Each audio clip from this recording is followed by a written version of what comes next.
Salut! Sunt Emil Dragote de la Gadget.ro și fac recenzia unui telefon cu preț de 599 lei de la Allview, un telefon dual SIM, și anume Allview V1 Viper E.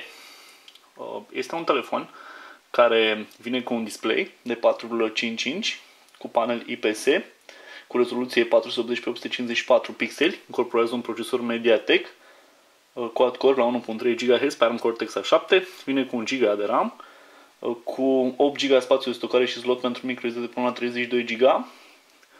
Rulează Android în versiunea Android 4.4.2 KitKat.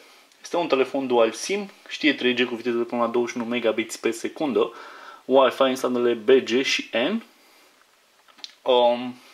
Wi-Fi direct, Wi-Fi display, camera este de 8 megapixeli cu LED flash, filmează la 1080p cu 30 frame pe secundă, cameră frontală de 2 megapixeli, baterie de 1800 mAh, 122 grame și 7.8 mm grosime.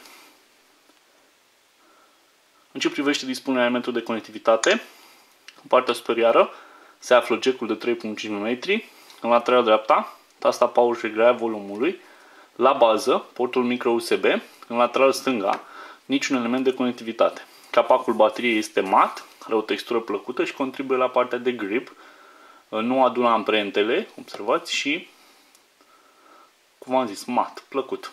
Camera de 8 megapixeli, are un inel argintiu care se profilează, dar puțin de tot, foarte, foarte puțin se profilează dincolo de linia telefonului. Aproape că nici nu se vede această profilare. LED-ul flash, speakerul telefonului. Capacul se desface din această zonă de unde are portul micro USB.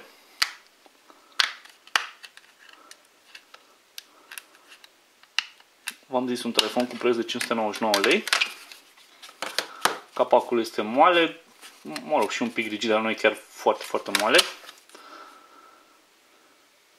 Slotul pentru cele două cartele, slotul pentru micro este de până la 32 GB, ce suplinește cei 8 GB puși pe smartphone. La bază, speakerul de care vă spuneam. Bateria de 1800 mAh. Este o baterie care se descurcă destul de bine, partea autonomie, un telefon care este dimineața până seara, chiar și cu luminositatea la maxim, asta pentru că are un procesor MediaTek care consumă puțin, plus un display de 4,5 inch cu rezoluție de 480x854 pixeli. Display-ul, imediat o să mă uit dacă luminositatea este dată la maxim, cred că este, da, este la maxim. Se vede foarte bine. Nu sunt suprafețe pixelate sau nu știu. Chestii de genul ăsta. Legat de sistemul de operare, Android 4.4.2 KitKat cu Berry UI. Acestea sunt aplicațiile preinstalate. Sunt destul de puține. Observați Bitdefender, Sigic, soft de navigație la care trebuie să plătiți, vremea, lanternă, radio FM. O să mă duc și spre zona de setări.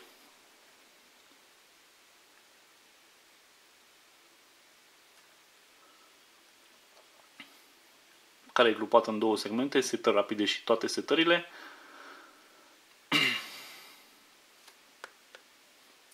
Am uitat să precizez, la baza ecranului sunt 3 taste capacitive, back, ieșire pe ecranul de start și mai multe detalii când ești într-o aplicație sau customizarea ecranului de start.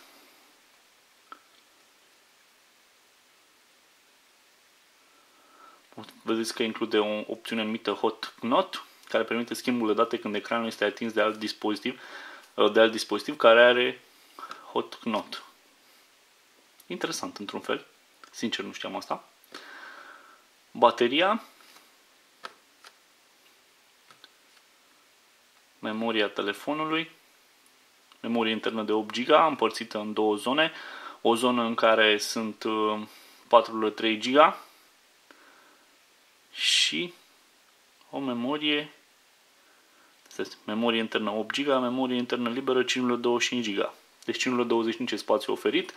Din cei 8 GB promiși inițial, de la 5,2 până la 8 e vorba de sistemul de operare și aplicațiile preinstalate. spre telefon, Android 4.4.2 KitKat, după cum v-am spus.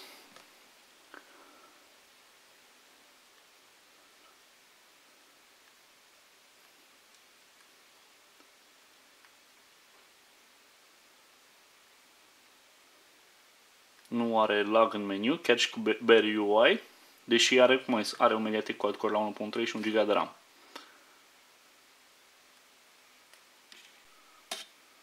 Legat de modul în care se aude telefonul, o să intru pe YouTube, o să punem un clip la 1080p, o să vedeți că se descurcă destul de bine pentru un telefon din categoria low cost. O să reglez sunetul la maxim.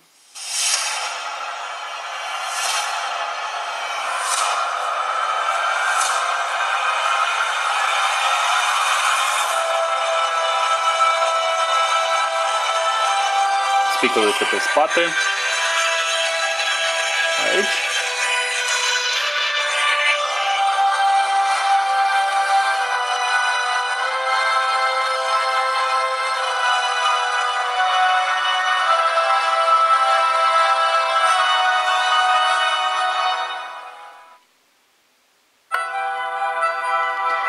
Cred că este suficient. O să descarc o aplicație din Google Play să vedeți cum se descurcă și la acest capitol. Plus o să rulez respectiva aplicație.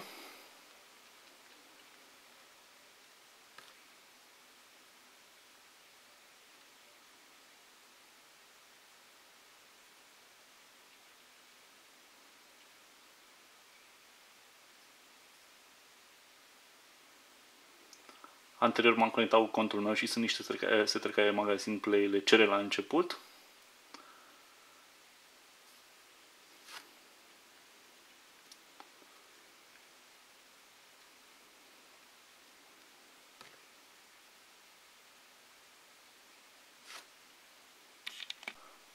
Și acum să descarc Riptide CP2.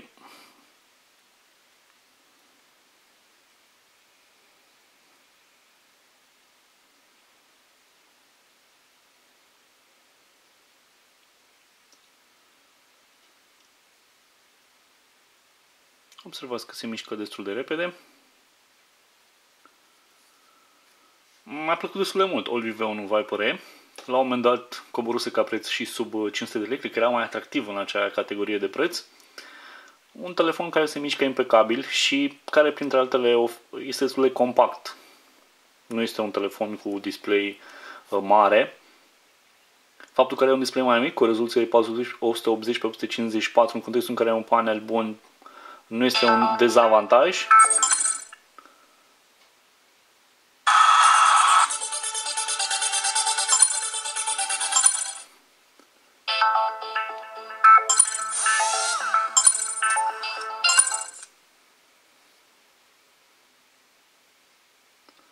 Vă dați seama că unele aplicații mai mari merg mai greu pe telefon, totuși le cam duce pe toate.